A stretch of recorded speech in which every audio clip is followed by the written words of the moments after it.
You are on pork time. I literally think she wants to do the podcast by herself with like a flip dummy just sitting here. I got the flip dummy sitting here. I believe there was a finger under that. We're making it happen. Oh, this is exciting because we are running one stream from there going to YouTube. That's YouTube. Right there, that's Facebook Road Comics Adventures Public. That's me, Rene Bray. That'd be the Rene Bray page. But look, we're having a hard time, both of us being in frame, because we suck at this. All right. You want to fix the lighting? Oh my God, you're killing me, Smalls. Yeah. Well, I noticed that you get the big, beautiful, bright light, and you're like, yeah, you can be in the dark. It's not like you got to take a shower and do your makeup and stuff. Oh, you know what? Are you tired of hearing about it? I'm glad you brought it up. You know what? Oh my God, the lighting there is horrible. On this one. Yeah. That's really bad. So if you watched the podcast last week, we had both said that we were going to each individually in our own separate areas of the house take a shower preparing for the podcast, which I did. Because here's the thing. We decided to film too, and we were going to do pictures because everybody keeps asking us for headshots, and the only headshots we have are from 1990. Yeah, well, let's be very clear about this. Neither Rene or I enjoy headshots. I don't like taking a picture. And I believe it or not, a lot of people who perform who are on stage are not camera hogs, do not seek a lot of extra attention when they're not doing their shows. And then both Rene and I are fairly uninterested. If you're from Wilmington, you know what I'm saying is true. I mean, I was a shy, quiet kid growing up. Yeah. Yeah. And I don't seek out the camera, and you really don't. So last week I said, okay, I'll do my hair. I'll do my makeup. I'll put on real clothes. I even wore real pants. Which I don't know why, because we always keep the camera at waist and above. But you know what? She wants to be in character. So she's dressing like she's on stage, even though you can only see her from like the rib cage up. Yeah. I'm surprised you know the body parts, because I believe we could roll the film of where I told you could spray me from here to here, and that didn't seem to go so well. Dude, but now all of a sudden you know that. You gave me an Adam's apple's worth of territory in which I could spray you with water. That makes sense. We're actually in pretty good moods considering. It's been a good day. It's been a great day. We haven't finished. And I know you were trying to gloss over it. So I took a shower first, 4:45. Now, again, we start podcasting at 6, at 4:45. Stupidly, I forgot to reach my head out of my room and yell down the hall, hey, I'm done with the shower. If you want the shower, now would be the time. Forgot to do it. Nothing. So my fault. So like at 10 to 6, like an hour plus later, Renee's like, I didn't get a shower, flip. And you never let me know that you're done. And now my hair's not done. I have my makeup on. We're going to record so we can take pictures. And, I don't feel like you've done me. I feel like you've done me wrong. I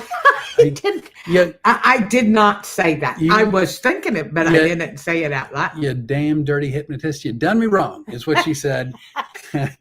and the whole time I'm like, well, but she knows from when I take a shower, so it's normally fairly short. I mean, I'm in, I'm out, whatever. Not like, boy, that set you up for some stuff. So in and out fairly quick. Pretty quick. Okay. I'm all about the journey leading to the destination. I'm not about the sightseeing. I'm about getting where I'm going.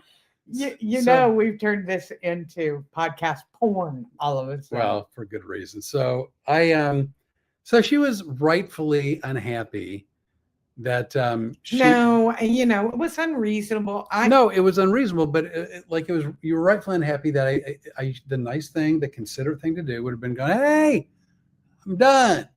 I think the reason it got to me is because you are always a very considerate person. But so I didn't want to, Here's the part that the Rene is trying very hard to avoid.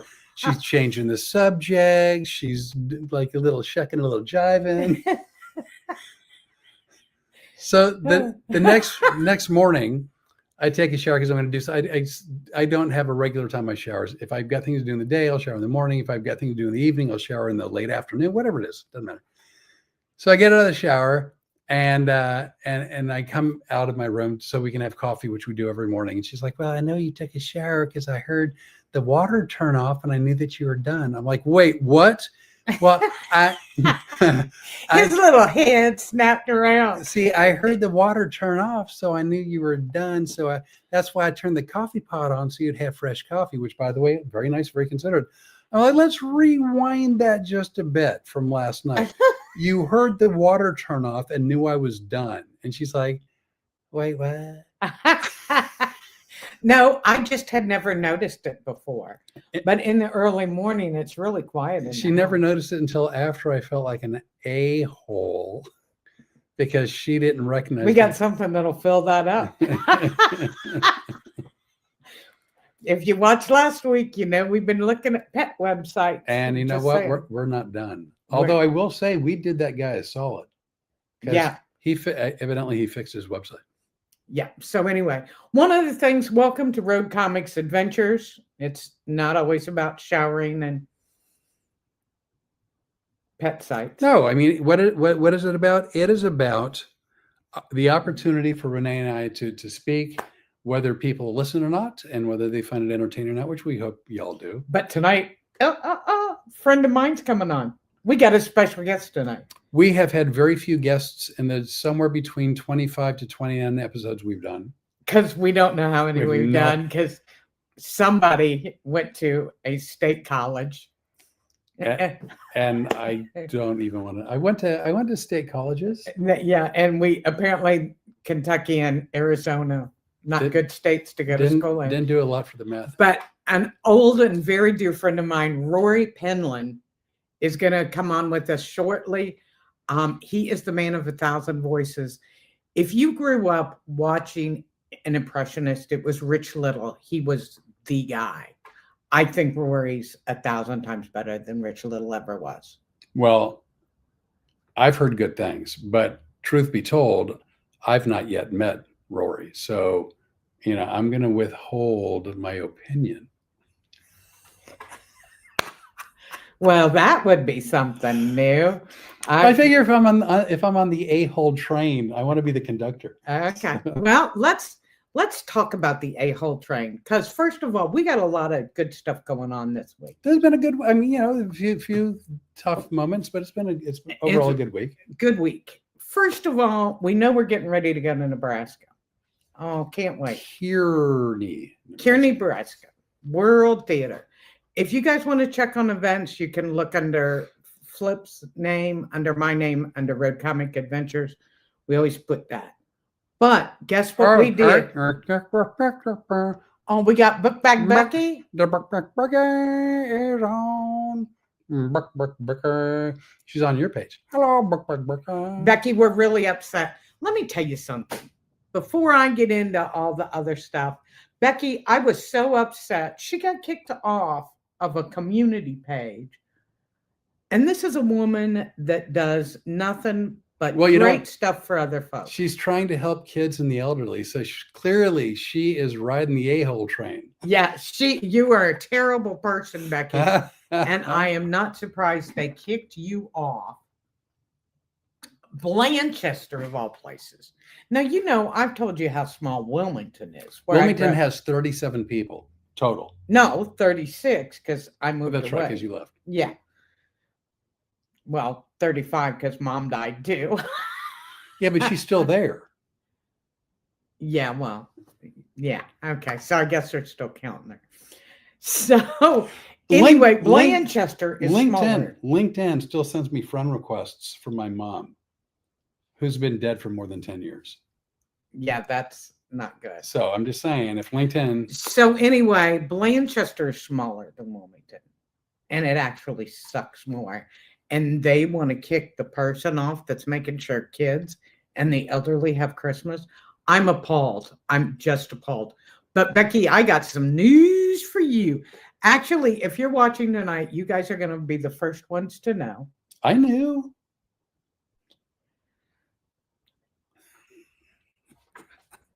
We are going to be doing a Road Comics Adventure Show live in Wilmington, Ohio on what date? One of those days you hear so much about in 2026. It's one of those very famous and popular dates that you hear and know so well. January 16th. We are going to Wait, be. are you sure? Yes. January. Oh, you're right.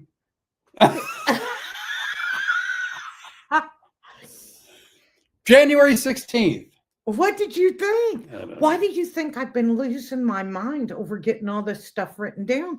Because it's like a month away. You know, it's like a month away. You didn't know? No. When did you think we were doing it? In 2026. When did you really First think? quarter.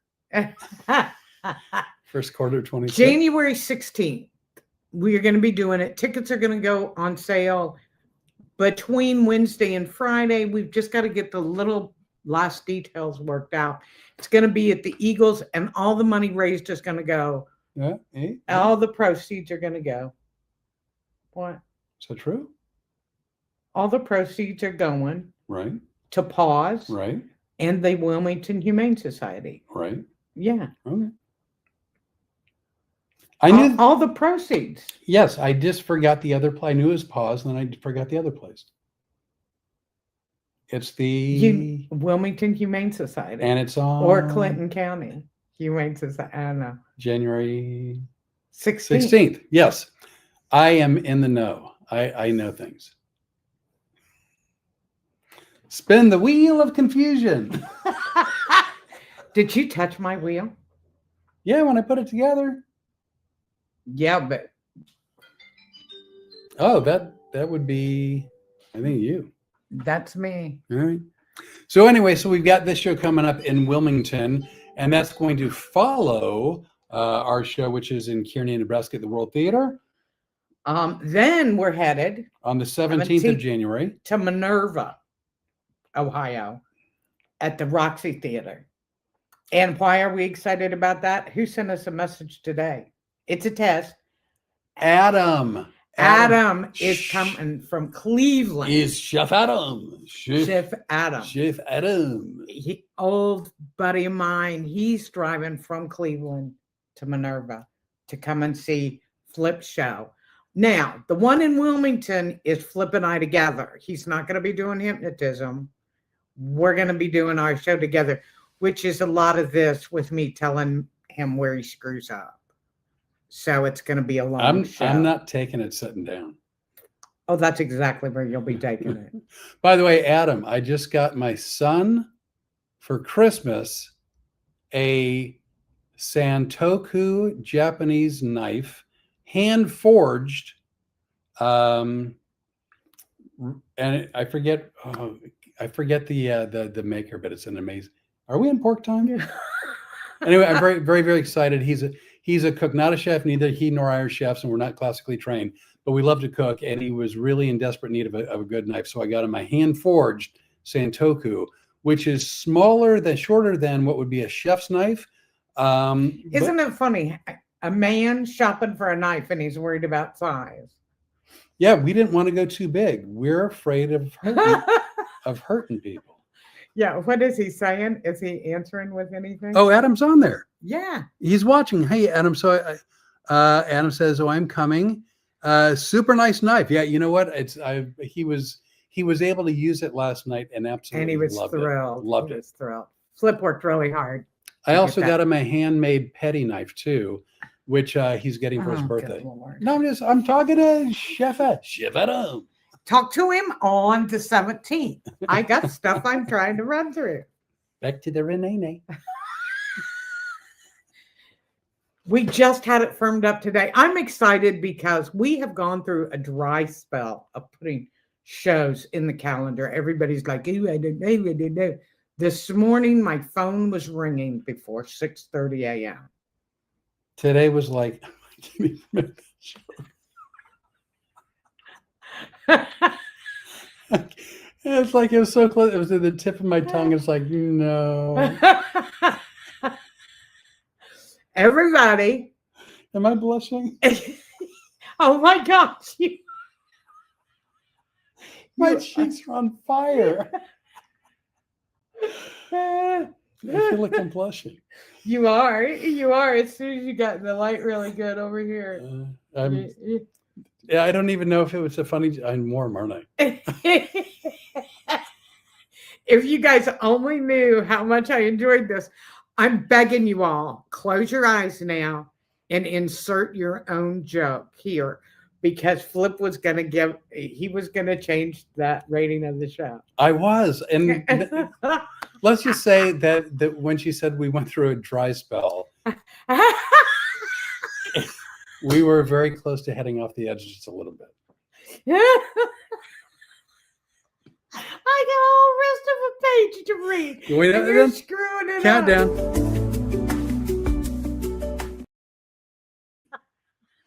Hey, we're back. Okay, can we go back to my list now? Go ahead. Oh my God, Rory, are you really wanting to come on the show? What the hell are you thinking? It's a bad idea, but we're thrilled to have you. We're thrilled to have you. We just can't believe we can talk somebody into doing it, for crying out loud. So then, today we were able, a theater that got in touch with me months ago and put it in pencil, which for those of you not in our business, pencil means we'd like to have you, but we don't know. We'll let you know down the road. It's a save the date moment. Save the date. Oh yeah. And then if things work out, we'll actually confirm it. If they don't, then today they confirmed it. Yeah, they were lovely. January 30th. Charles is amazing. Yeah.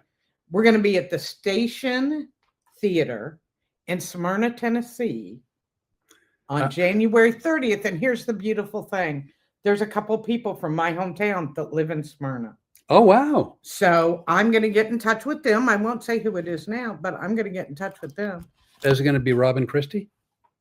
Rob and Christy aren't from my town. I know. No, but you know where they are coming. Hey, Jimmy Leonard, are we better? Is this better now? He said we're blurry tonight. See, now, if I was another one of your Florida friends, my first thought might be he was drinking. Well, he is old. He's older than me. He graduated, I think, 2 years before I did. All right. Now he says we're freezing up. There's two other options if YouTube doesn't work for you, and that would be Facebook Renee's page or Facebook Road Comics Adventures public page. Yeah. We're doing it all together. Because, Jimmy, you're late because you missed that we are doing a show in Wilmington on January 16th. Now, January 30th that we talked about in Smyrna, Tennessee. Smyrna. Is a Flip show. That's me. I'm that guy. On the 31st of January, we are headed to do a corporate event in Seneca, South Carolina. Corporate is basically, again, the vernacular. It's a private show for a group, and same basic shows, same laughs and fun, but not open to the public. Come on, that was extra good information. You are on port time. I literally think she wants to do the podcast by herself with like a flip dummy just sitting here. I got the flip dummy sitting here. I believe there was a finger under that. February 1st. Oh my God, this is exciting for me. February 1st, we are headed to Mobile, Alabama, to the Crescent Theater. Yes, we are. Their first show they've done on a Sunday, I think, ever. Right. And it's Zeke and Stu are two of the nicest guys.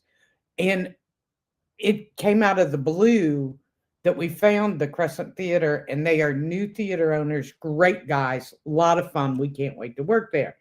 Then we're not doing nothing until March 6th. Well, as of now, we're doing nothing. As of now.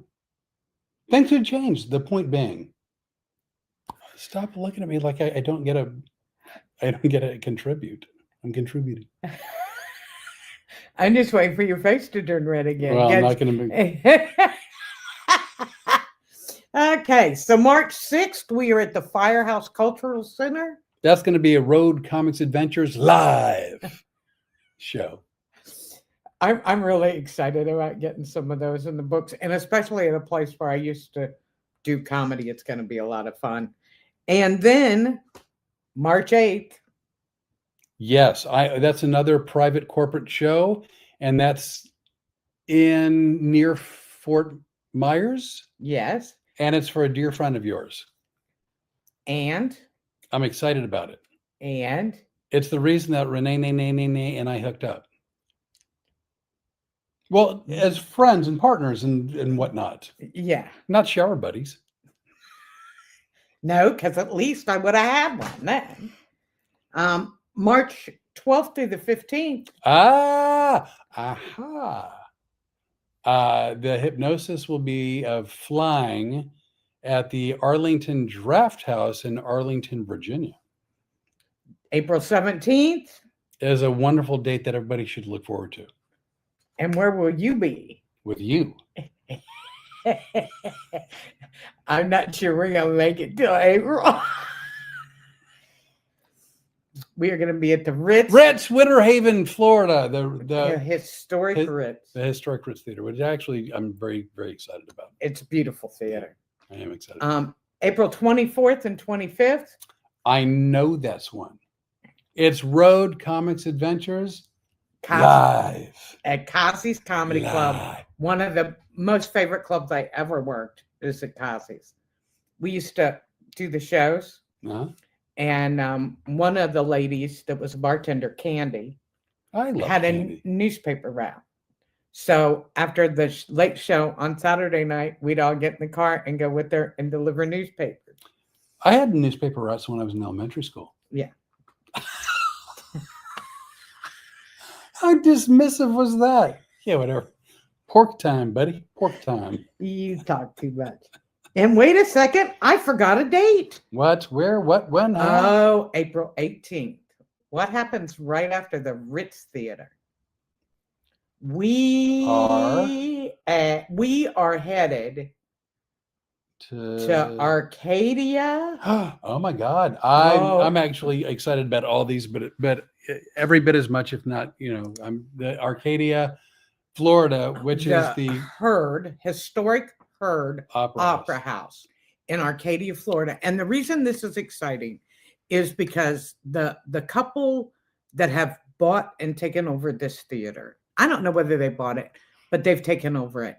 He's Air Force, retired Air Force. Right. He works a full-time job. He is a lovely human being. And I have really enjoyed working with this guy. And we're going to do beautiful shows there. And I hope they're wildly successful. So if you are in that area, I would really appreciate you getting the tickets.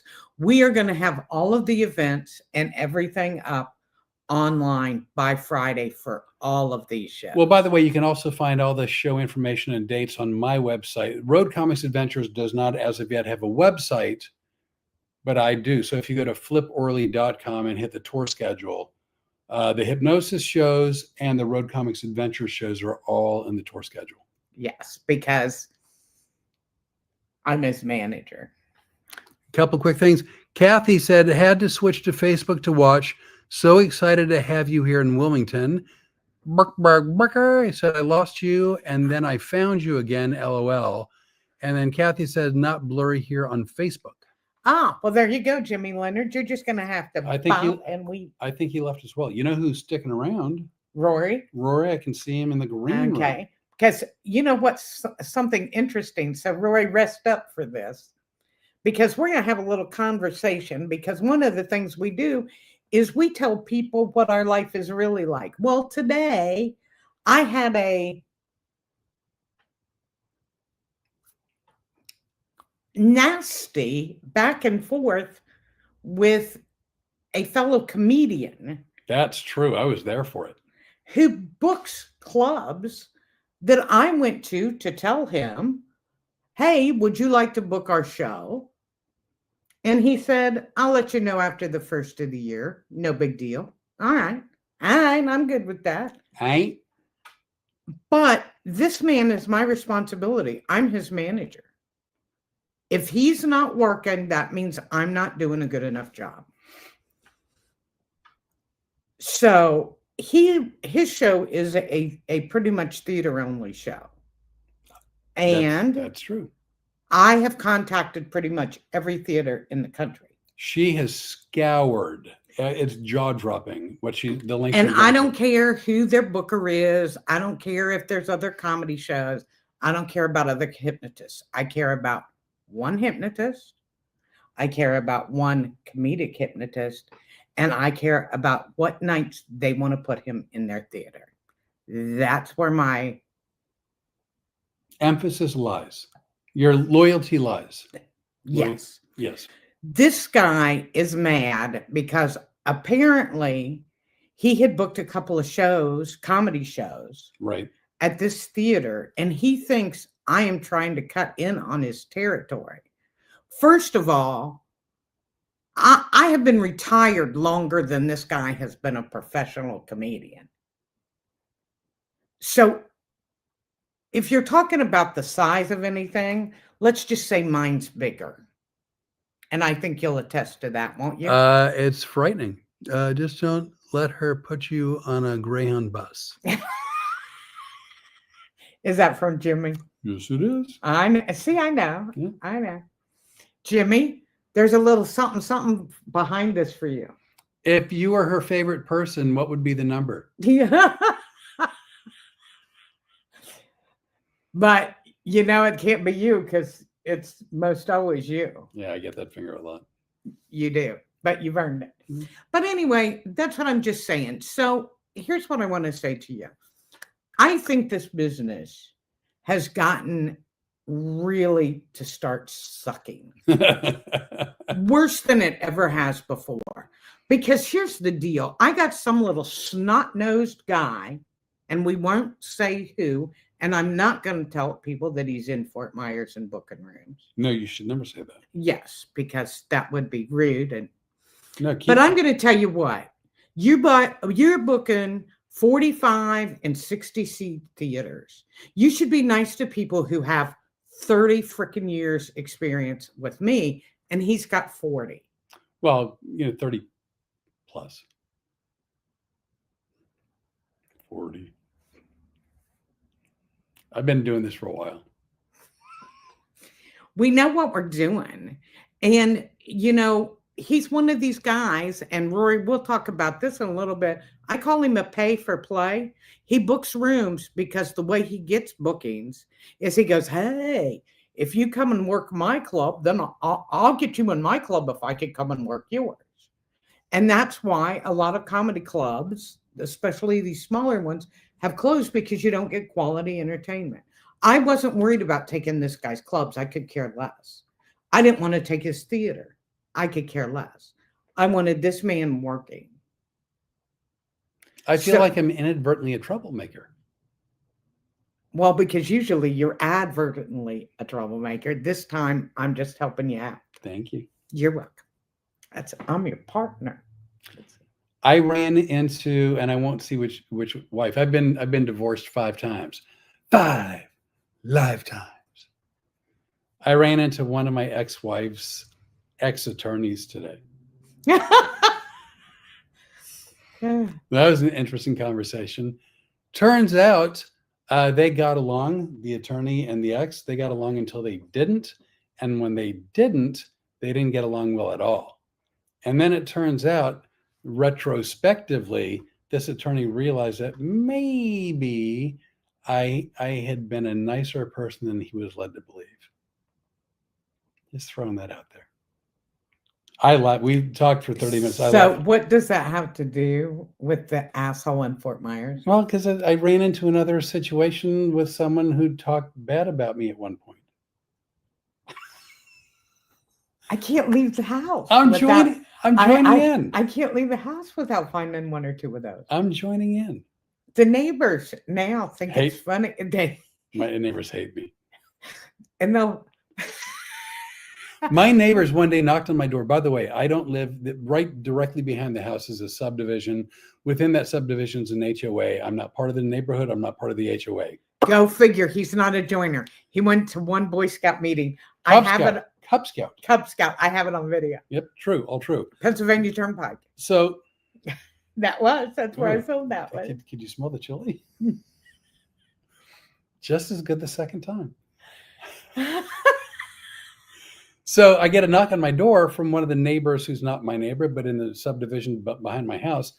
And the guy goes, "Hey, we just had an HOA meeting last night, and we all voted that we'd like to buy you a privacy fence."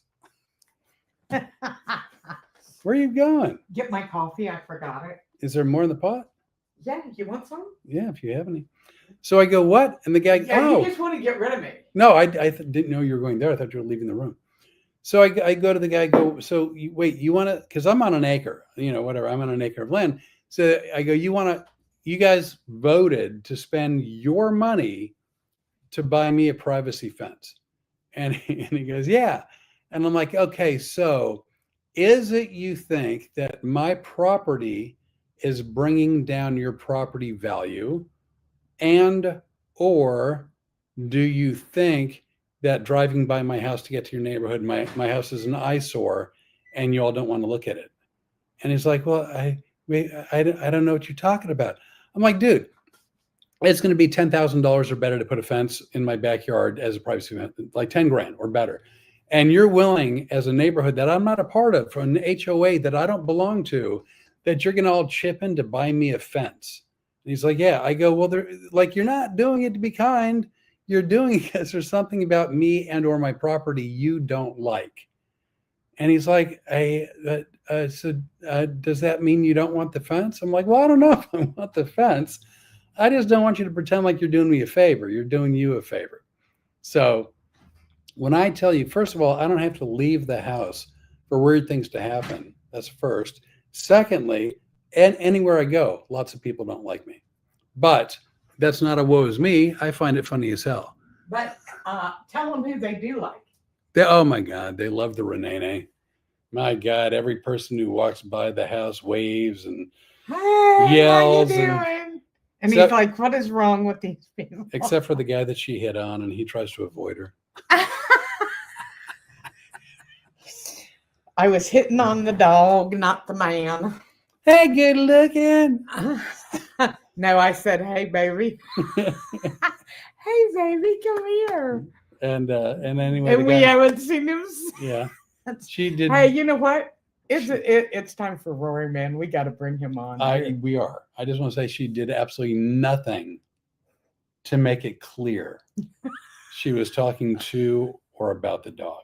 Nothing. I said, "Hey, baby." Yeah. That said, you know what? Do you want to drum roll it, or do you just want a moment of silence, reverence? Since we got some people on now that didn't hear before, we have I think, the best impersonator ever with us tonight. He's really, the man of 1,000 voices. Really funny, really nice. Really great guy. Yeah. I've told you about my friend Steve Eric. Yep. Comedian. Yeah. Known him for a long time. Great guy. Rory is a wonderful guy.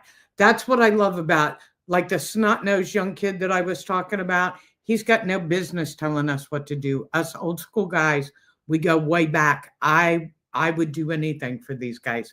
And I hope you guys enjoy him as much as I love him. His name is Rory Penland. Welcome to the show, Let me Rory. Bring him on. Hey, Rory. Let me turn my mic on. Oh, all right. So good to see you guys. So good to see Rene again after so long. It's great to see you. And I found out you and I have been doing parallel this year, and we didn't even know it. You've been losing weight, right?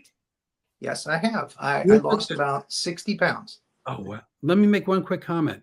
Sure. We're going through a group called, I call it Yard Sale because I can never remember the name, but StreamYard, but it podcasts live. It streams live through YouTube. So everyone on YouTube, either now or if they watch it later, can see Rory. For everyone on Facebook, there's no live feed of Rory, but you'll be able to hear him talking. Just, I want to make clear, if they can't see you, that's why. Okay, go. You just lost 60 pounds? Yeah. I had a heart attack just over a year ago. Oh my God. And they put me on, it was, as heart attacks go, it was very easy. No pain. I was feeling some chest tightness, beforehand, but no pain. And then they just went in my arm with a little tube, and they put 2 stents in, and boom, I was okay again. So, well, I'm thrilled. I don't have to go through that again. But you look so young, and I have lost 88 pounds since the middle of That's February. awesome. That's awesome. Now I have to say that they put me on Manjaro, so I cheated a little bit. That's like Ozempic. That's you needed that because that's a cautionary tale, and it was a real cautionary tale for me when I heard that you had a heart attack. I needed to lose the weight. By the way, if you were listening before, a lot of times I don't have anything pertinent to say, so I just throw something in so I feel like I'm involved. Okay, so you lost weight, she lost weight. I haven't gained weight lately. Awesome. No, I was just going to talk about you because I do podcasts on StreamYard, and you are to Rene. You run the show, basically. You're running the StreamYard, and I have somebody that does that for me, and her name is Rene. Oh, really? Yes. That's amazing. Respect Flip. And worship Flip for what he can do with StreamYard, because I wouldn't be able to do this myself without that aid. I've been wanting to do wild. Past for years. Just so you know, I'm thinking very naughty thank yous going your way. Just so. Oh, my nipples just got hard. Oh, great! Now he's got somebody to play with. That's all we need.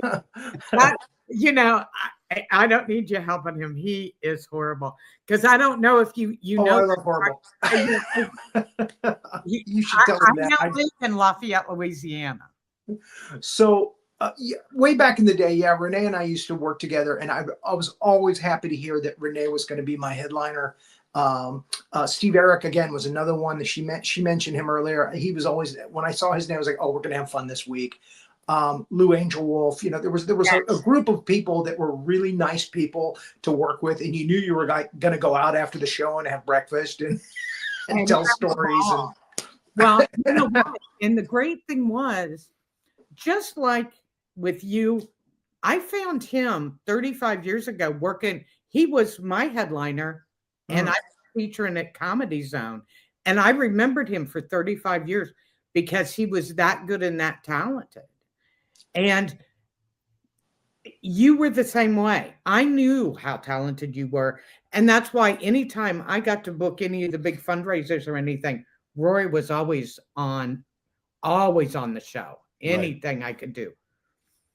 Well, she said nothing. And again, you said that I'm better than Rich Little. I am humbled. Really, I'm not worthy. Rich Little was one of the guys that made me want to become a comic. And Fred Travalena and Frank Gorshin and, all those guys back in the 60s and 70s. I know all those names. I had forgotten. Frank Gorshin was a comic? He was back before he became the Riddler on Batman. He was actually a stand-up, and he did impersonations. That was his thing. When people do Burt Lancaster, they're doing his Burt Lancaster. I thought he was a song and dance guy. I didn't know he was a comic and an impressionist. He was a stand-up. If you look up old shows, or who's the guy? Ed Sullivan. Ed Sullivan, yeah. He was on Ed Sullivan show a lot. Do you know how embarrassing that would have been if I actually got the wrong name from that impression? No, that was my Mick Jagger. And again, Renee's. I did a video. I've always done voices since I was a kid, and I did a video a couple of years ago where I did 847 voices in an hour. So I basically set the record. I wanted to do 900, and I will someday. And Guinness did not acknowledge it because I didn't pay them. And that's how it works. You got to get a sponsor. They've got to pay them. They've got to fly somebody out to be the official Guinness person. And I didn't do any of that. I just did a YouTube video that was live, and I put a timer on and that's amazing. But I will tell you that it's more quantity than quality. My impressions are okay. But Frank Caliendo is the man of 1,000 voices. Again, I worship the guy. I think he's a great impersonator. But because of that video, I started calling myself Man of 1,000 Voices, and then his fans got all over me about that. Oh, Frank Callahan is the Man of 1,000. So again, like Lon Chaney was the Man of 1,000 Faces, and he only did like, what, 40, 50 movies. I decided to call myself the Man of 1,001 Voices on TikTok. Well, that's the way we'll build So it. there it is. I'm not saying I'm the best, but you know, maybe I should have done a more articulate president. And you know, Flip looks a little like Bill Clinton, just a little bit. Oh, that's not a compliment. Wait, Well, when he was young. yeah, from years ago. When he was young. Okay. And again, we had a tornado go through Central Florida here, and I saw him step off of Air Force One time, the helicopter, and he had a bomber jacket on. And I mean, you should have heard the girls at the campus I was at. We were at a junior college. It was like he was a rock star when he got off oh man, you could not believe it. Ah! They were just all going crazy. It was great. Yeah, I mean, if you're comparing me to 1990s Bill Clinton, I'm good. There with it is. But 2025, that's just No. He's that's post heart attack Bill Clinton. Oh man. So tell now, your history being overseas, is that something you like to talk about, or you don't want to talk about? No, I'm an open book. I try to be very candid and open when I do interviews. A lot of people want to know about China. And in 2000, I met my wife, who's Chinese, in 2002 through a mutual friend. And we had a kind of an internet relationship going for a couple months. And then I went over to Hong Kong and met her. And then I said, you know, this is the one for me. And I proposed to her on the Great Wall during the Thanksgiving holiday right after. Wow. And we had to wait 13 months for her to get a marriage visa to come to America. We got married in Vegas. We did a quickie wedding. She wanted the quickie wedding. I was going to pay for a wedding, but she wanted the quickie wedding. That's Chinese thinking. You know, don't spend too much money on stuff that doesn't, you know. Which one did you look at? But she didn't like Florida. She didn't like the lizards. And so I told her, I said, if you don't like Florida, I'll move to China. You know, home is where I hang my hat. And yeah, I went to China in 2004 and I lived there for 15 years. Taught English to kids there, actually all ages, but mostly kids, because that's where the money was. Mainland China or like Hong Kong or where? Mainland China. Yeah, you have to get a special visa to go to mainland China. Again, once I got married, I got the marriage visa and was able to stay there. Wow. And we lived in Shenzhen, right next to Hong Kong. It's right there on the Hong Kong border. Did you enjoy it? Did you enjoy living in China? I did at that time. That time was a very good time to be there. Again, I was making 3 times the money there teaching kids English that I was making here, doing like 4 jobs and doing comedy on the weekends. And Wow. yeah, I mean, but now after the pandemic and because of the political situation, I went back this summer for 3 months to visit and with my daughter. My daughter was born and raised there. Right. And it's very different. They don't want English anymore. They don't care about it anymore. It doesn't seem better. Do you remember Steve Anderson? Yeah. Steve Anderson is still in Shenzhen teaching now. Wow. He came over there to teach for me at my school, which was called Super English. And then he came back to America for a little while because he's an artist and he had, you know, some financial stuff that he had to work out with his family. And then he went back because he liked it so much. And he's got a sponsor over there and he's doing great. He loves it there. But again, I felt a little bit like an outsider this time when I went this year. Wow. You know, I took a package to Hong Kong to ship to America. It was stuff I wanted to sell on eBay that I had over there, collectible stuff. Right. And they just said, we don't send packages to America anymore. I said, what?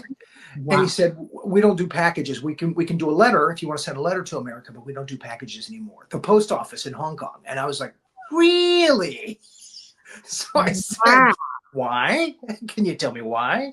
And he just smiled. He went, it's political. Wow. So yeah. So there it is. This is wildly nosy, and I get it. Your wife and you said your daughter, not a son, right? Daughter. Yeah. Are they in the States? My daughter is. She just came back. She had to go back to China to get some dental work done because we're going to charge us over $7,000 here. So we came back, and like 2 weeks later, she needed to get a root canal and a crown. And they said, oh, you need 3 wisdom teeth out. Actually, they said 4. She got 3 taken out in China. And again, she bought a ticket to Hong Kong and got the procedures done for about like a 1/10 of that. Oh my gosh. And she just came back. Yeah. How old is your daughter now? 20. Oh, wow. Yeah. Do you remember my children? I vaguely remember your children. They loved you because, of course, you did all the cartoons and stuff. Yeah, it's kind of what I do, Doc. Yeah, so they loved and do you remember the Tupperware Convention Center show that we did with Tom Rhodes and me? Tom Rhodes. Or Wow. no, Tom Ryan. Oh, Tom Ryan. Yeah. Tom- Yeah. I didn't work with Rhodes much. I don't know him. I know him. Yeah. Tom Ryan. Remember, because all of the rest of us were real dressed up for this big formal thing, and Tom Ryan shows up in his jeans and just has a jacket on, and he goes, "Somebody forgot to tell me it was formal." I don't know if you remember that or not, but it was a big show for Mothers Against Drunk Driving. Yes, I remember that. Yeah, and I just forgot where the venue was, but yeah. I remember we had doing like the Mothers for Drunk Driving thing. Yeah. 1,900 people there. It was crazy, but you did such a good job, and it was so funny. Well, thank you. So, do you still reside in Florida now? I do. I'm in Kissimmee now, which is close to the mouse. Lived in Altamont for a while, Altamont Springs. I had a condo there. I'm trying to get rid of it. That was the last hotel you stayed in was in Altamont Springs. Yeah. Are you doing stand-up nationally, regionally? I'm not doing stand-up. I left the business. I did one show when I came back in 2019 for Bob Smith in Gainesville. Oh, yeah. And I was doing open mic nights in comedy. I found some expats that were doing comedy in Shenzhen at open mic nights. And I was creating characters. These characters are now part of my podcast that I do. So like one of them is a Godzilla fan. And his name's Roland Pruitt. And he just loves Godzilla. He can talk Godzilla all night long. And he's a fun character to do. So we're gonna do Godzilla 2000 next or I'm sorry, Godzilla versus Megaguirus next week. Excited about it. And General Howitzer on Thursdays, we do the Big Monster Briefing Room. I paint on a mustache like Groucho Marx, and we do our thing. And we talk about monster movies, and that's what we talk about. So we're gonna do the Star Wars Christmas special next Thursday. So that's gonna be a lot of fun. So you do your podcast airs on Thursday, and what's the name of the podcast? I've got 3 of them actually 4 of them that I do. I co-host on a late Thursday. Okay, Monday night we do 2 guys. It's every other Monday. We do 2 guys and a gal talking movies. And because I used to be a movie reviewer, and then we do Roland Pruitt on Tuesdays at 7 Eastern time. And I'm not sure where you guys are now. So. We're in Louisiana, so we're in Central Time. Central Time. Okay, so we're Eastern. We're on from East Coast, so we're Eastern. And on Thursday, I do the Big Monster Briefing Room. Roland Pruitt's Kaiju Review is on Tuesday. That's at 7 o'clock. And the Big Monster Briefing Room is on 7 o'clock on Thursdays. And then I have another show called No Icing that I co-host. I'm kind of like the Ed McMahon on that show. Excellent. For Sandy Dee. Her name is Sandy Dee, and she does a show, and she'll bring people on, and we have a lot of fun. She brings on a lot of musicians and entertainers that are on TikTok, and we have a lot of fun on that show. Well, that's and I'm just there to do voices and support. We'll get all of your show listings so that we can put it in the descriptions, because I think a lot of my friends would really love to watch you, and your friends as well. I put a lot of work into the Tuesday and Thursday shows that I do, because I take movies and I screenshot them. You can't show movie clips anymore. Right. Because they'll give you like a copyright. So I take screenshots, like 1,000 of them, of a movie from beginning to end, and then I create a timeline. And we go through the movie with the timeline, with the pictures. And then that's how we talk about the movie and what works, what doesn't work. And we poke fun at movies that are really bad. Older movies, newer movies, both? It's I started with the Big Monster Briefing Room. We have like almost 200 episodes now. Right. And that was just monster movies. Anything that had a monster in it. And then I decided to do one specifically for the Toho Kaiju films with Roland Pruitt, my character Roland Pruitt. Yeah, Dax loves Toho. Oh, Yeah. Oh, So we're doing all the Godzilla movies, Rodan, Mothra, all of those. And we are now on Godzilla versus Megaguirus, which was released in 2000. So we're coming up on the end of season 2, which is going to be the end of the Toho and the Monarch that they're doing here.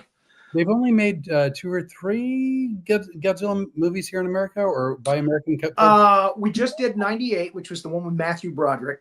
Okay, let's stop for a second. All right.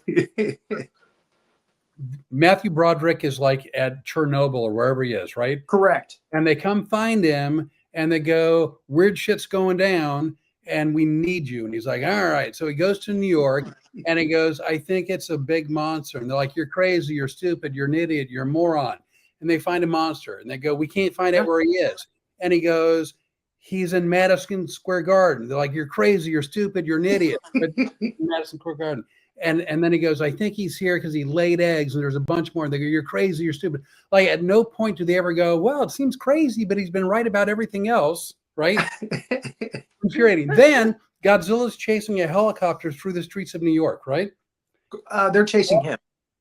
Yeah. I think at one point the helicopter's being chased. He gets the one up on a couple of them. Yeah. He sneaks them out. It's like one of those Scooby-Doo chases where he comes up behind him and sneaks him out, and he gets a couple of helicopters that way, but he's running for most of the film. That's why the Godzilla fans didn't like it. They didn't like that Godzilla wasn't just defiant and roaring, and he didn't really have the atomic breath, and they called him Gyno, Godzilla in name only. He was chasing. But I like your movie. Your movie wasn't 2.5 hours. That was a nice, succinct, short, At some point, the helicopter pilot radios to headquarters, goes, Godzilla's chasing us and we can't escape. And I'm like, because he's zipping at the same altitude through buildings, right? And I'm like, you're a helicopter. You can go up. Like, yes. If you wait a second, I have a pilot. We can ask, where is my buddy Jimmy Leonard?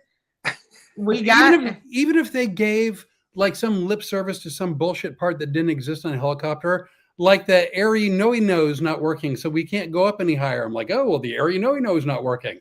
But he's just like zipping his way through the buildings, and he's like, Godzilla's gaining on us. I'm like, dude, go up.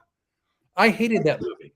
And the big gag in that thing, and they used it over and over and over again. They probably could have cut it the last 50 times. Was every time they shoot at him, they miss.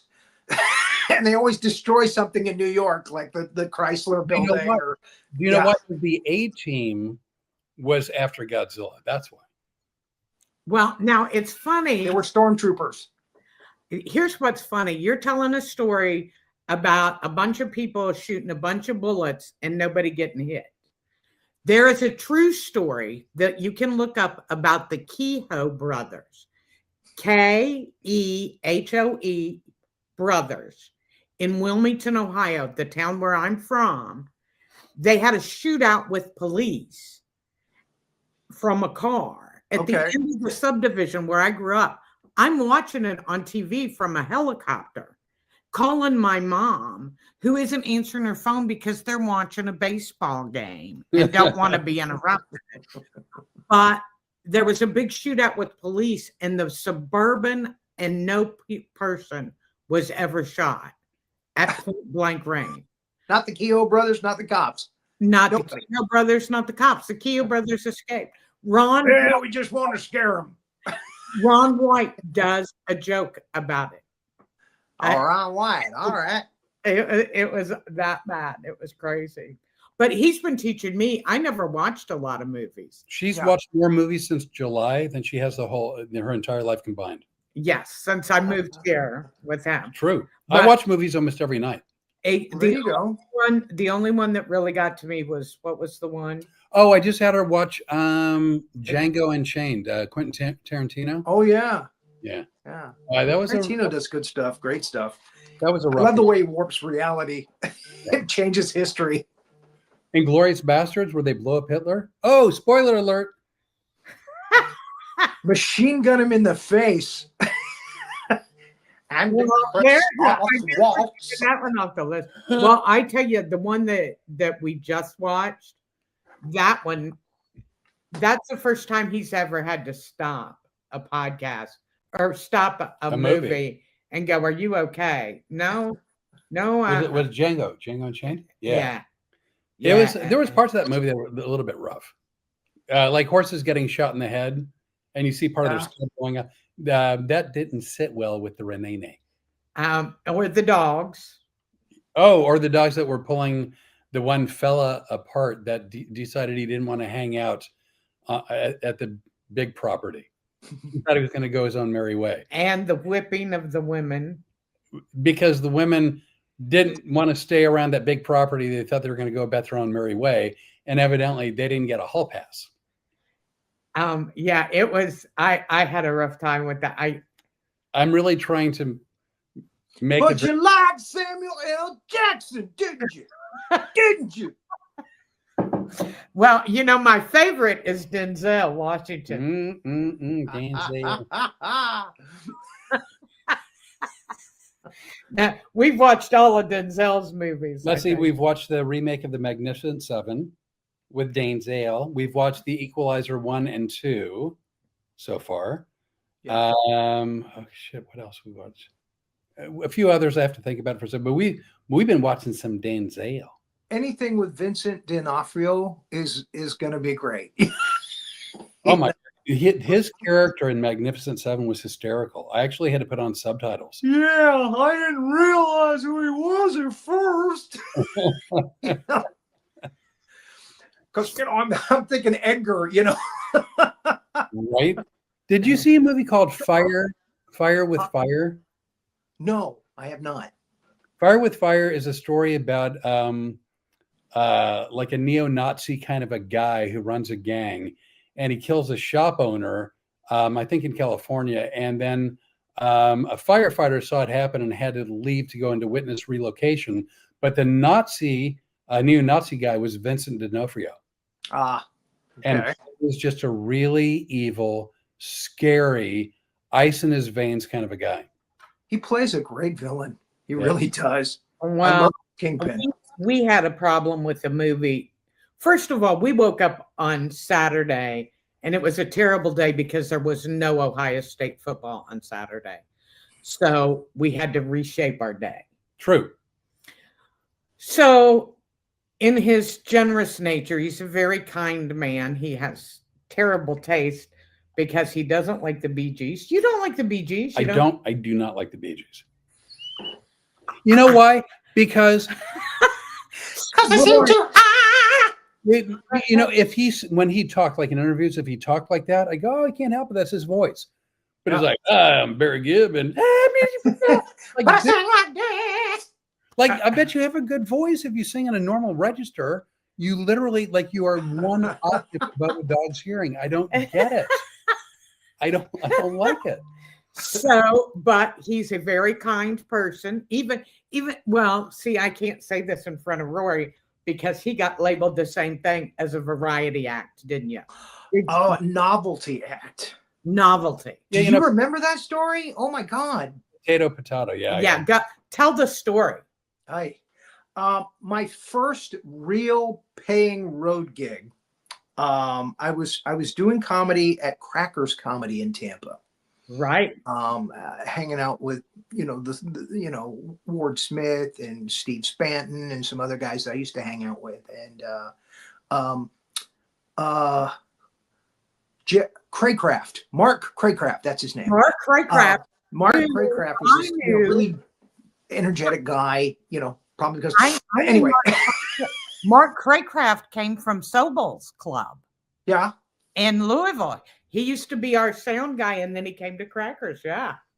And he sent me up to, I think it was St. Louis, was the main Crackers Club, was St. Louis. He sent me up there to work with Frankie Paul. And I was just opening. So I was only making $50 a show. And he sent me up there to open, to just be the opener. And I get there, and I do the first show. And Jim Schliebner, who's the God rest his soul, was there at the club, and he's like, I don't know why Craycraft sent you here. He knows I don't like novelty. Actually branded me a novelty hat. And he said, so I'm going to pay you for tonight's show, but we're going to have to get somebody else for the rest of the day. Yeah. So I made $50 and I drove all the way from Tampa all the way up to St. Louis, which is like a 14-hour drive. But he said, look, I like you as a guy, Rory. I think you're a nice guy. But so I'm going to give you some numbers and names to call of people who would book you. And he did. He gave me Chris DePetta's name, and he gave me some other guys. And I called him, and I got some work out of it. But I'm feeling depressed because I got fired from my first road gig. And I go outside, and it's snowing. I'm like, oh, great. And there, in the front of that club, Crackers, there's like a little walkway, and then it turns to the right and it goes out to the parking lot, and it's got little bushes around it. And I'm looking straight forward, and I'm seeing something flap under a bush. So I walk straight ahead to see what it is. I'm guessing it's like a candy wrapper or something, you know. And I look down, and it's $100 bill. You're like Charlie Buckets from Willy Wonka.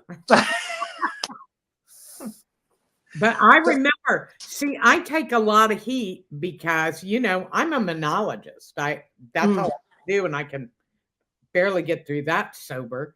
But since I started booking him, he's a comic hypnotist. And they go, oh, he's a variety act. And I'm like, and I remembered you got labeled the same thing. I've got a friend magician. Parrot Top is a novelty act, and he's been playing in Vegas for like 30 years, longer than anybody else has had an ongoing show in Vegas. And there's a reason for it. He's funny, you know, and he changes it up. He updates his material all the time. They're always writing new material, and he's consistently just funny. Makes people laugh. Well, because I retired in 2019. And swore I'd never go on stage again. I was done. And he and I are going to do a show together. Just kind of like this. But that's a shame, because yes, you should be on stage in front of audiences. You know, you're a funny lady. Thank you. I had a great time, and I loved doing comedy, and I loved the audiences. I absolutely hated the business part. The people that you have to get your money from. You know, we didn't make a lot of money this week. Yeah, that's exactly it. Yeah. And now we've got a bunch of these young guys that couldn't even be our opening acts. I'm going to tell you, there are 3 of them right now that I would not let open for me if I had a choice. Wow. That are booking clubs, and they go, oh, we want younger guys, you know, you older people are not good at the social media stuff. I got back, and again, I told you I did a show. I was doing the characters. I wasn't doing I did the voices at the end, and that was the part the crowd went for. So Bob didn't invite me to come back. But anyway, I started hearing things like, oh, open micers have to pay to get stage time now. What? Right. Oh, yeah. Yeah. In California, you have to pay to get up on stage, and they put you up at like 1 o'clock in the morning when there's nobody there. That's crazy. Yeah. So I was like, do I really want to do this again? And then I started doing the podcasts. So I really enjoy doing the podcast shows. Everything's archived on YouTube. I feel like I'm leaving something, like a legacy, you know? Well, you know what we do. We are, according to our bio, which we wrote, so we know it's true. We are comedy's most adorable train wreck. You said you really I like it. That's a great byline. You prepare for Tuesday and Thursday? Again, I have to work up timelines for these movies. And again, sometimes I'll write some notes down, you know, some funny shtick to do, you know, during certain slides. And a lot of times I wing it, though, you know. I'm just like, okay, I don't have any more time, so let's go. This may surprise you. Absolutely. I'm sorry? This may surprise you. Absolutely no preparation whatsoever. Zero prep. But you know what? The last 4 or 5 years that I did comedy, I you know, I'd have a lot of people come back to show after show after show. Like Fort Myers, I had a huge following down there. Yeah. And they would come in and I'd go, they don't want to see the same trash. They're tired of that too. And I would just do what I would call free balling it. And I go, whatever I'm thinking about, that's what we're talking about, and never do a regular joke. And I love doing that. Yeah, so, I remember your crowd work was legendary. It was a lot of fun. Which is why he doesn't want an opening act. Oh, for my show? Yeah. Well, plus my show is 2 hours. Yeah. Or a long. And- Wow. I do a long show. Wow. Wow. As Owen Wilson says, wow, 2 hour show. Owen Wilson, did he was Wedding Crashers, right? Yes. Yeah. I'm asking the movie guy. The last time we saw him was in Loki. Loki. He was one of the guys in the Loki TV show. I don't know that show. So he's actually coming back for that Doomsday Avengers. They've got like a huge cast, like 25, stars from different Marvel Movie TV shows and movies. Movie or TV? It's movie. It's coming out next year, next December, I think. It's Doomsday. That's where they're bringing Robert Downey Jr. back to play Doom instead of Tony Stark. Really? So he's from another universe. They're doing the multiverse again. You are very No, we can't stream it until it gets its way out of the theaters and they start streaming it. okay. But when it's in the theater, they don't stream it while it's in the theater. Okay. True or not? I'm not making that up, right? No, you're right. Sometimes a movie they will put it out in the movie theaters and they'll go, you can also watch it on, HBO Max or Plus or whatever they call it, Once something hits like HBO Max or Netflix, we can go ahead and watch it then because we've Okay. got those subscriptions. Yes. So yeah, Disney Plus does the Marvel shows and they do the Star Wars shows, and they're kind of saturating these universes, by putting out all this content. Are you interested? Do you want to do a show again? Do you want to do comedy again? If I didn't have to deal with the slimy people that book the things and pay the You I had never. like a manager. There might be a slimy person that books some stuff. If you had a ballpark it, how much time would you be comfortable doing on stage? Any amount of time. If they need 15 minutes, I could do 15. If they need 30, I could do 30. If they need a headliner, I could do 45 to an hour. Wow. I'm doing voices, so there's 1,000 voices, and again, I let the audience pick the voices. So I'm sorry you're not getting Gilbert Gottfried, but you got me. Well, Sorry, Pee Wee Herman's dead. is We he don't get really? him. Is Paul Rubens dead? He is. Not- He and Godfrey died very close to each other last Wait. year. Gilbert Gottfried's dead? He's gone. The only one I know about is Meathead. I know about that one.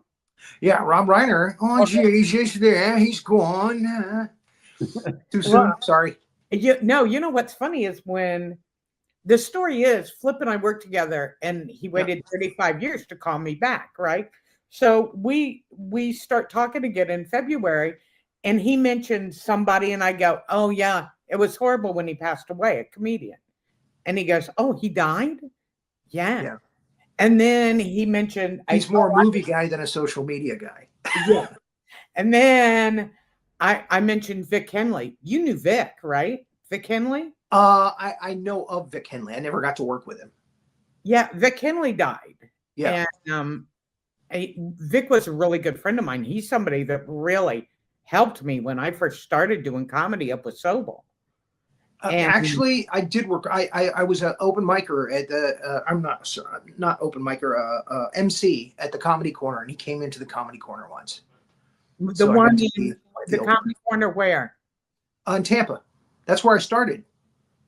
You know, Oh, that's right. the first almost week or two that we spoke, and we spoke every day on the phone, Yeah. it became 50% of the conversation was dead or alive. Like Oh, it was geez. the most. We lost a lot of great comics this past Right. week.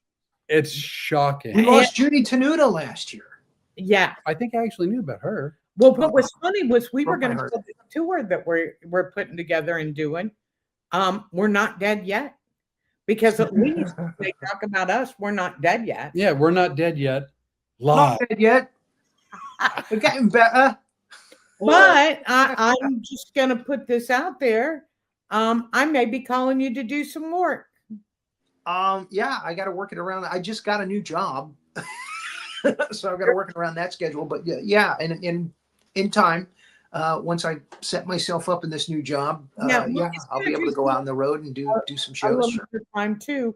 But I, as you could probably tell from my little tirade earlier, I'm tired of these young kids that think they know what the hell they're talking about. I really am, because if they were smart, they might learn something from us. Without saying what business, what industry? It is a supermarket, not up north. It's a southern supermarket chain. I can think of one or two. And I'm making sandwiches. I'm doing the hot case. So Nice. I'm actually digging it. Yeah, you know what? Everybody thinks if you're in show business, it's a horrible thing to have to get a real job. But I'm glad you're at the real job, because then I'll know where to find you. Because There it is. I think some theaters would be very lucky to have you as their entertainer. I worked for Pizza Hut for 2 years, so I know what hell really is. Well, the different, like you come across as really genuinely nice. So you can probably get a job and keep it. Well, the problem is, and I did. I stayed with Pizza Hut as long as I could, which was about 2 years.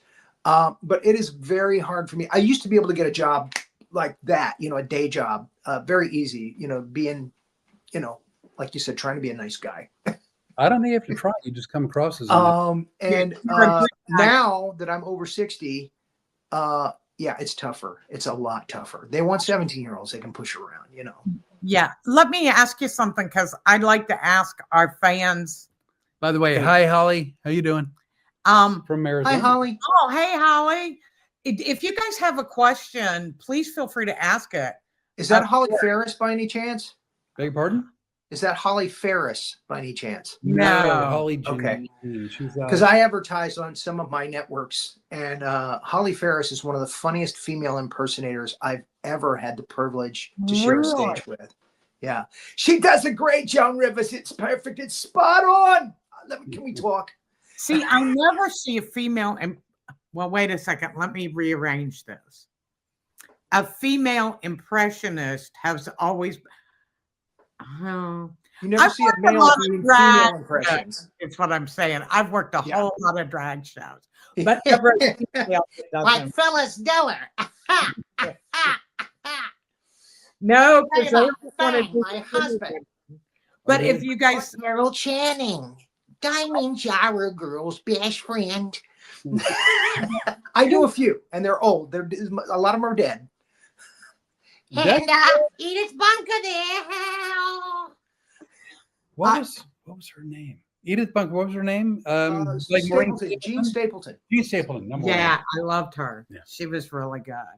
But it's just, it's funny. What I've loved with Flip and I is he, after we met, he went to pretty much a one-person show. Yeah. And well, I mean, it's 2 hours. Yeah. So like I worked at the Comedy Barn, which is in Jackson, Mississippi. Yeah. And they go, we can't do a one-man show. And they go, so we got you an opener. I'm like, oh, they go, he's only doing 5 minutes. I'm like, well, then why have him? They go, because we feel like you need to have at least 2 people on the show. I'm like, all right. So this guy walks up to me and he goes, hi, I'm your opener. And I'm like, all right. He goes, I've got a problem. I go, what's your problem? He goes, I'm told you're supposed to start strong and end strong and you can mess around in the middle. I'm like, yeah. He goes, and so I've got this joke. And I don't remember the joke, but the punchline is he found corn in his poop. That was the punchline. And he goes, hired a class act. He goes, like, so my problem is I don't know if I should open with it or close with it. And I go, no, that's not your problem. And he goes, what? I go, yeah, your problem is you shouldn't be doing comedy. Like that's ultimately the problem. And he consequently doesn't have a lot of friends in the business. I can't imagine why. I don't sugarcoat it. I was Simon Cowell before there was a Simon Cowell. I think you were justified. I really This did. guy went on for 10 minutes, was horrible. The audience booed him. Good. And he kept trying to dig himself out of the hole, and it got worse. And then this was my introduction from him. Ladies and gentlemen, he's Flip the hip. he's like a magician or something. Oh, jeez. Please help me welcome. Hey, what's your name again?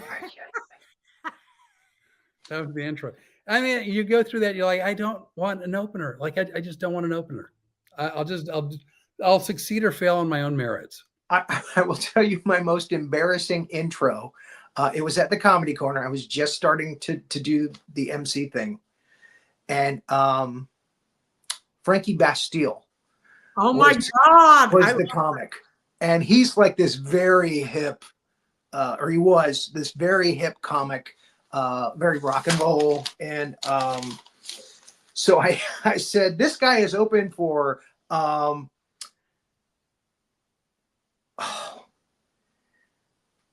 to the Bone. Bad to the Bone. George Thorogood. Right. And the Destroyers.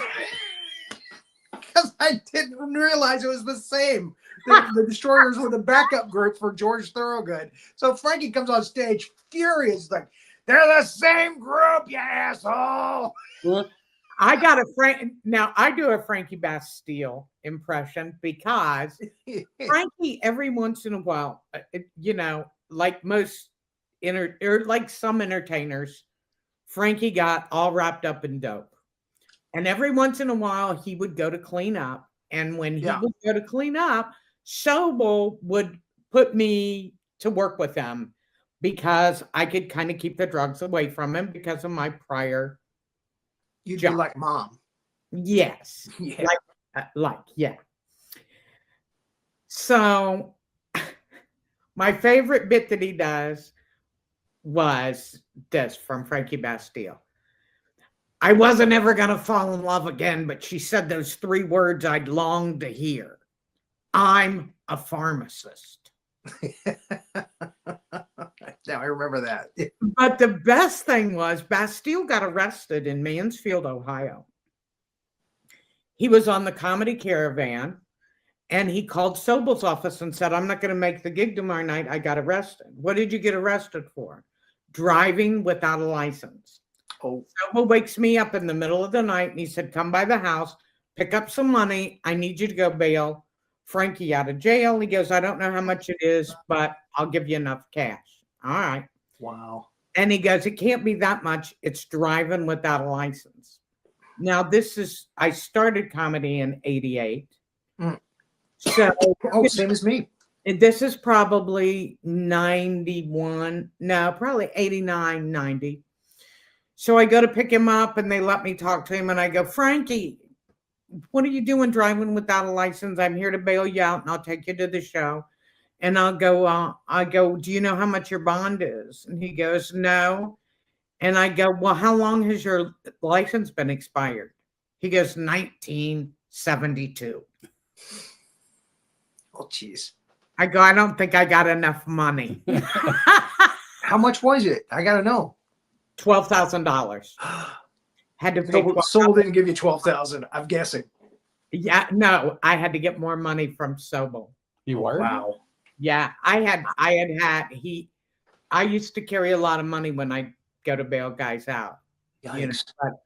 But we thought it was driving on a expired license. Well, Comics. $500. Go ahead. No, 12,000. I'll never forget because the cop said 12,000 and I went, dollars? And he Yen. Everybody knows the story about 2 comics went to Graceland and got kicked off the property because they put a Happy Meal on Elvis's grave. That was Frankie Bastille and Dave Clark from South Florida. They were the 2 guys. I got kicked out of Graceland. Did you know? I did. What'd you do? I was there with another comic I was working, Sir Laughs a Lot. I don't know. Have you heard of it? It was I've heard of it. I never Yes. played there. it was an old Sobel club. It's an old Sobel room. I was doing Sir Laughs a Lot, and they had free tickets, free passes for the comics to go to Graceland. So I went with another comic, and I was not an Elvis. I didn't dislike Elvis, but I wasn't a huge fan. And I guess we were standing by the gravesite, and we were just like trying to one up each other with stupid jokes about Elvis being dead. But like, I've been told recently, I don't whisper well. Oh man, they're making fun of me. So it turned there are a lot of people in the group that we were in were like crying behind us, and evidently we were exacerbating their emotional grief. Well, he died in 77. Too soon? So yeah, they're like, not only do we need you to leave, you're like, we're taking your picture, you're not coming back. We were 80. I was 86 from Graceland. Oh wow. You can never come back again. Oh, it's crazy. Hey, You can't come back here. You hear? did you work when you said you were at the Comedy Corner? Who Yeah. owned it? Was that Rene and John Hart at the time? The manager was a guy named Jeff Dix when I first came in, and they were working for John Stoll down in West Palm. He was the one from Ticketmaster or something, and he had those two clubs. He had the one in West Palm, and he had the one in Tampa. Well, Rene Hart and John Hart eventually wound up with clubs. Okay. And I've stayed really good friends with John Hart. Actually, we talked to him earlier today. We saw him. I was doing a theater in Toccoa, Georgia. That was the historic Ritz. The historic Ritz. The historic Ritz in Toccoa, Georgia, and it turns out that John Hart lives pretty close, and we had a chance to hang out all day, which was very cool. And then he came back that night with his wife to the show, which was also really fun. Yeah, it's fun to have the people that you really liked in this business. Yeah. Like when I couldn't believe that you were on Facebook, and when I saw you look younger than you did 20 years ago. Well, thank you. That's very sweet of you. I'll be 62 in February. Oh wow! Happy almost. Yeah. Yeah, Look at you. Early retirement age. I am. I'm a little bit older than both of you boys. And I'm the cream and the Oreo cookie. You're the baby. Yeah, no, I'm the cream, like the younger, the less younger. Oh, you're the double stuff. You're afraid to sleep. You're the in the double house. stuff, huh? All right, okay. Did you see him take a breath? I'm the Jan Brady of the Brady girls. Rene.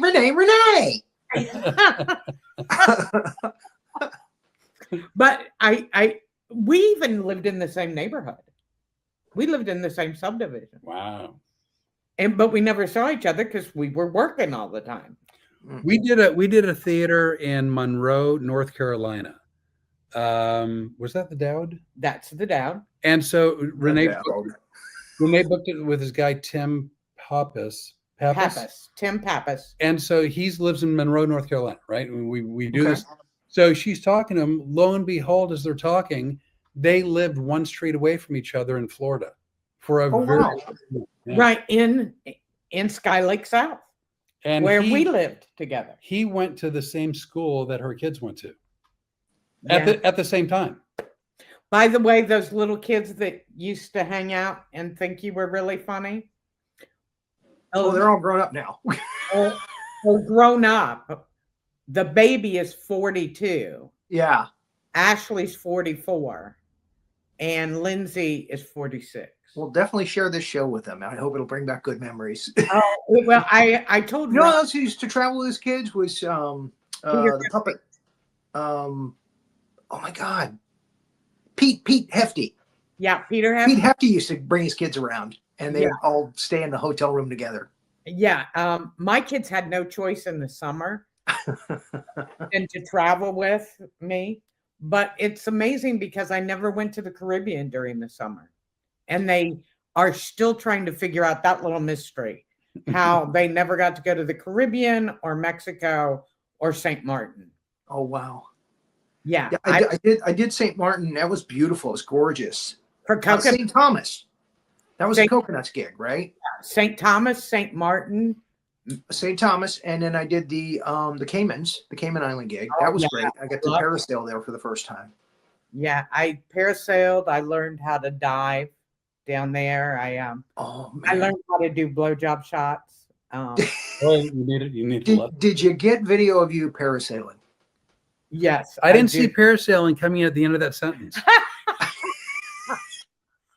Did you get video of that blowjob? Thank you, folks. Tasted like chicken. Yeah, That's right. Hey, oh, hey. Shot. Now, I just wanted to ask any of the people watching. We usually say my friends because they're the ones that watch. Well, you know what? So Holly Janine is we're friends. My friend from Arizona. Let's see, Kathy Collins, yours. Oh, Kevin Westerveld, which is Daddy O, mine, Arizona. Yeah. Let's see, Jimmy Leonard, yours, soon to become mine.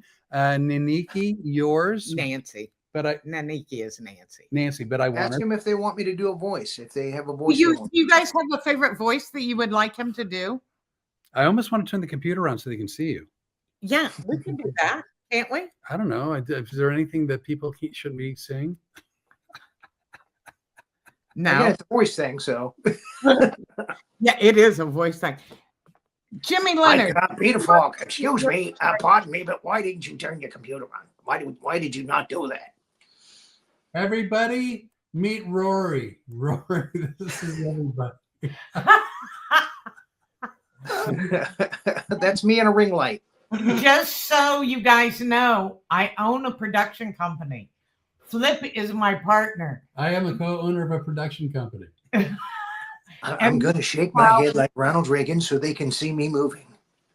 Yes, that's beautiful. I'm sure you do. Daffy Duck, Jesus, you won't even give me my own camera. I don't get any respect. Holly says hi, Rory, so that's very nice. Hello. All right, I'm gonna. Well, fuck it. I'm gonna hold the. What did you say? Fudge-a-risky. I'm gonna hold the computer. It's okay. It's cable. Yes, but I'm trying to get him booked and to keep him. Oh, there I am. Well, here's what I love. Everybody wants to know if there's a clean show, but then they wonder why you don't sell out. Well, you're not going to sell out because nobody wants to come to the clean show. I was naughty, if you remember, but I didn't, it wasn't the F-bomb all the time or the P word or, I was naughty. Yeah, I learned to do what you did, which is to walk the very narrow line. Yeah. Yeah. Flip has a tendency to come up to the line, fall over it, roll over it. Then he marries them and divorces them. And then he talks about his tattoo. Yeah. I've only been married and divorced 5 times, but it should have been 6. But one of the 6 actually wussed out a month before the wedding. So that wheel is, jokes about the ex-wives. Yeah. Which ex-wife am I going to do a joke about? No. This is the wheel that we've got behind us is what I invented. This is the wheel of excuses. Because let me tell you something, he has one for everything. You heard the whole shower story. That's an excuse. I heard that. The wall and dude, literally the next morning, it's like, well, I knew you come to make your coffee because I heard the water go off. I'm like, well, where was the water last night? The house was different. It was a different. You know what? Do you realize you're doing an impression of me in front of him? And he's an impression. It's an homage. That's it. Not many people can do a Rene Bray impression. No, you know what they used to do? They used to go, hey. But they can't do that anymore because I quit smoking when I quit eating carbs. So I quit smoking, eating, But so happy to hear that too. Yeah, well, I figured. I only smoke when I do Frank Sinatra, baby. And then I smoke on stage, but that I hate it. I can't stand it. Well, see, the funny thing is I used to tell people, they'd go, man, you drink a lot of liquor. And I go, I only drink while I'm working. When I worked with you, I'd actually quit.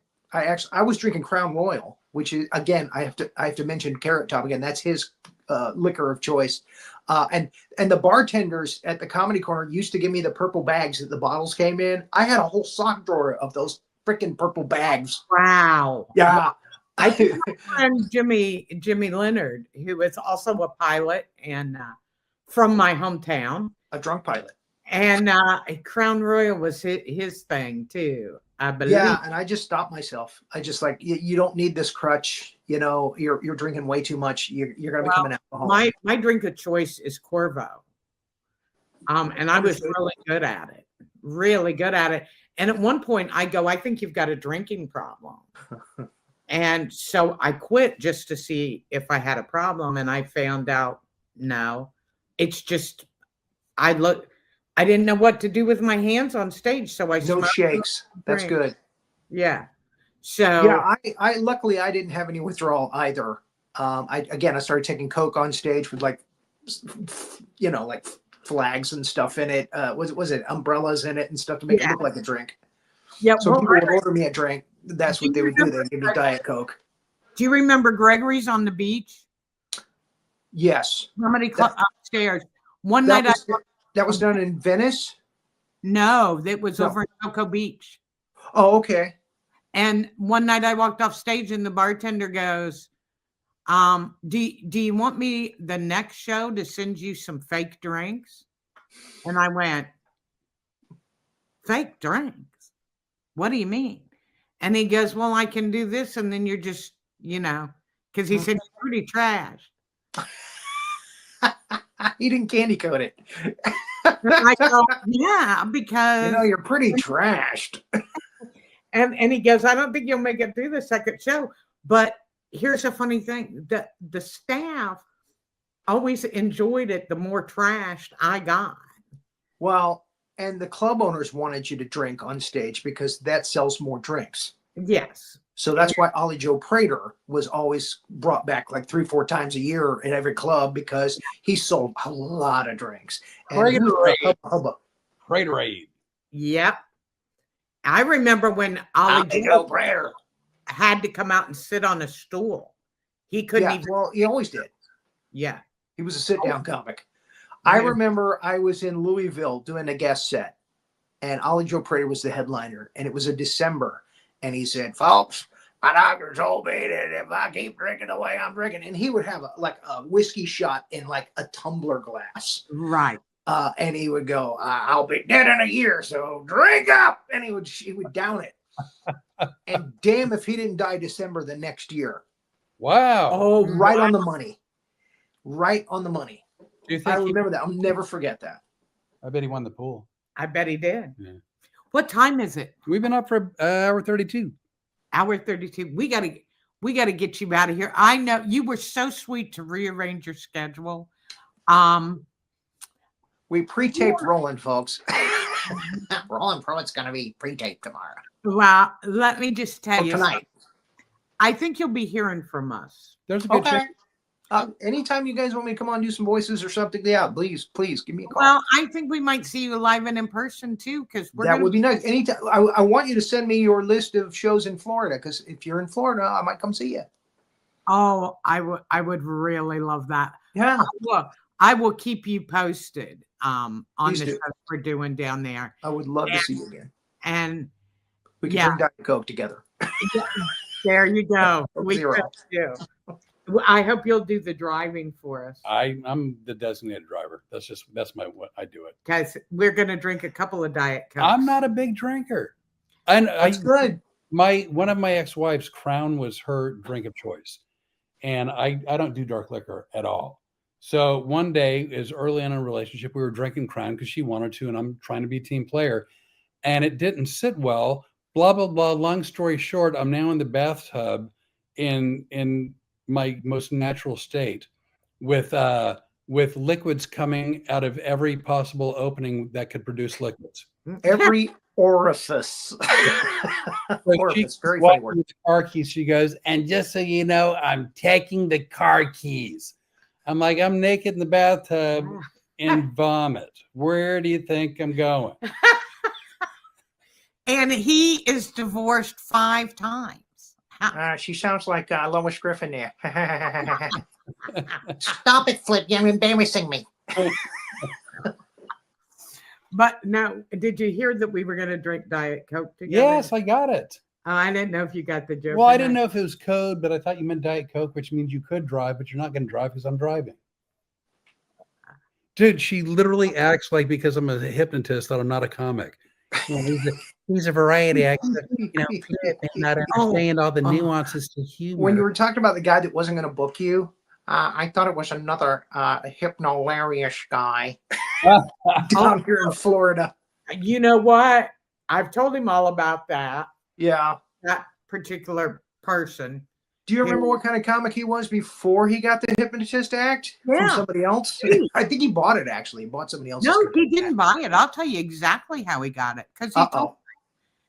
he got some good comic sent him a demo tape because he was trying to get booked. Oh, don't tell me this. Hypnolarious just memorized Just took it. all the stuff. That's why his stuff, he never puts the suggestions and the way he does it on none of the YouTube videos or any of that. I'm Because- always mortified to hear that somebody would do that. And to brag about it. I'm not allowed to tell about the email you got, am I? Do you have a recent tape? Yeah. It's just Been like chatting for 15 I years. got comics that I say, quote me. And they go, well, it wasn't yours exactly because I changed dog to poodle.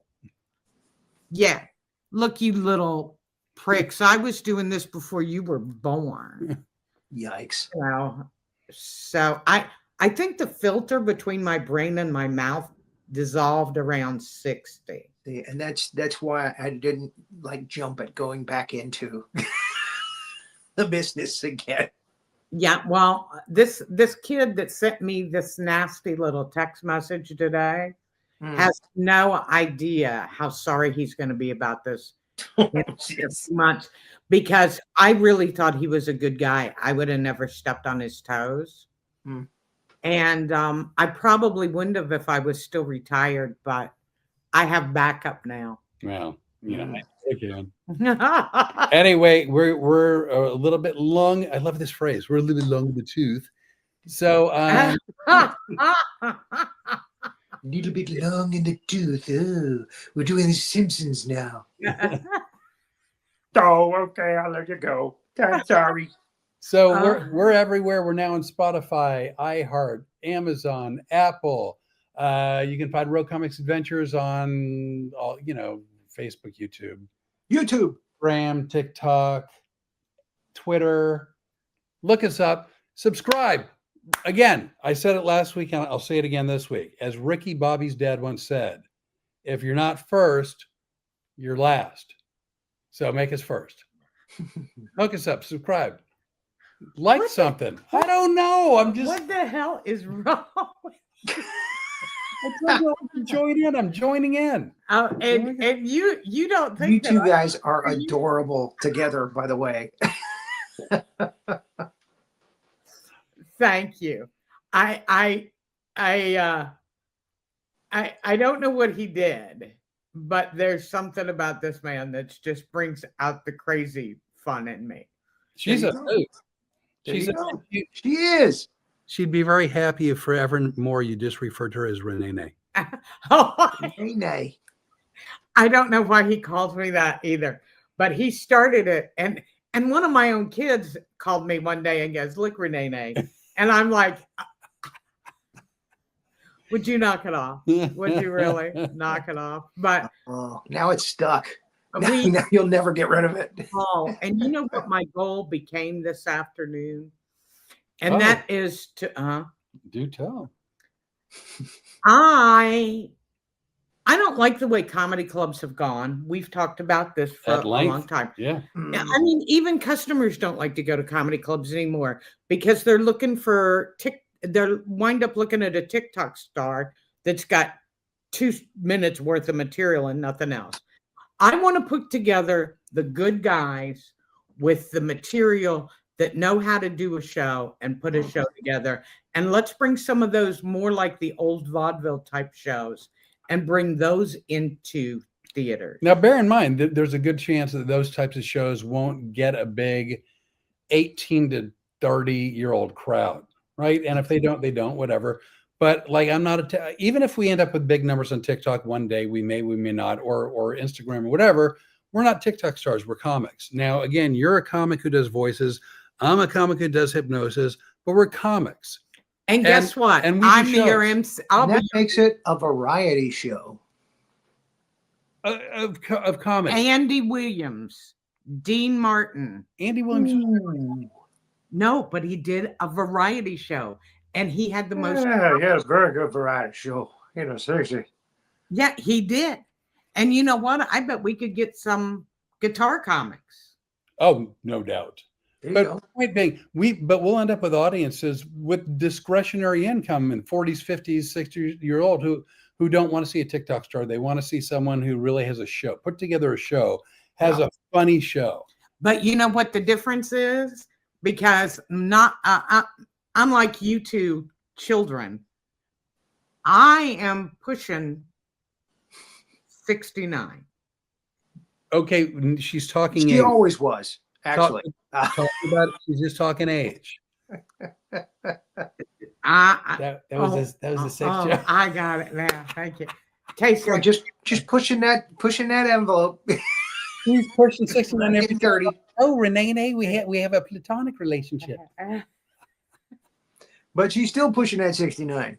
That's why I have to be with Don't the let her in the shower. dog up and down the street. Got me some young meat I outside, know. and you know what can I say? I'm on the downhill slide. I am not going to do this where I got some young punk sending me nasty texts. I want to be with people that I like, that enjoy, that love doing what they're doing, and they like entertaining the public. That part's the fun part. You know, you're getting in front of the crowd and rocking them. That's the fun part. And I that's what I want. And if we're gonna do this and put it together, that's what I'm gonna do. That's what we're going to do. So That I'm sounds wonderful. going to be the Toastmaster. It's been let's keep in touch. I mean, I know you two are going to keep in touch, but Yeah. I'm going to coattail that relationship, and Please, I'm going to keep in touch as well. please. It's been a huge pleasure, and we can't thank you enough for coming on. And Thank you. And we'll Very nice meeting you. It's wonderful seeing Rene again, because again, she's one of my favorite people that I used to work with. And Thanks. you know, I really again, she said it's been way too long, and she is absolutely right. I am shamed. I should have kept in touch. You know what? You can only start from today. So from today forward, you know what I And mean? there it is. you know why he's saying that? No, Kat- don't you dare. He didn't call me for 35 years. Oh, Okay, Don't- on my final note, we never had a phone date appointment.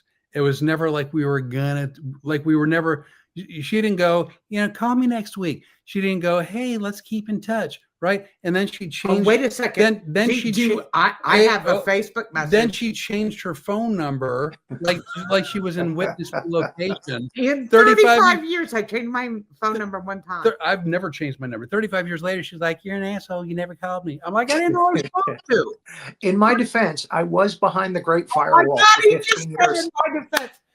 Rory, that's what it brought, the wheel of excuses. Because people get into trouble somehow. And One of my favorite T-shirts is "In my defense, I was left unsupervised." My sister has that shirt. I want to steal it from her. oh no. We'll But get- I was behind the Great Firewall, which doesn't allow a lot of it doesn't allow Facebook. It doesn't allow YouTube. You know, you can't get those things in China. You got to go to Hong Kong. So I lost a lot of friends or fell out of their orbit. I've made a lot of them back, but 15 years. I was Well, on you know good. what? You're back. We're here. We're going to keep in touch, yes. and we're going to get together in Florida, and we're all drinking Diet Coke. And I'm just going to have to go ahead and throw caution to the wind when I drive. That sounds good. That sounds like a great time. Thank you so much, man. I appreciate Thanks it. a million. It's good to see you. I love you, man. Take Take care. care, both of you. Thanks for watching. Stay safe. Bye. Our ending. Are we ending? I Yeah. guess we're so. This- Guys, thank you for staying on and listening.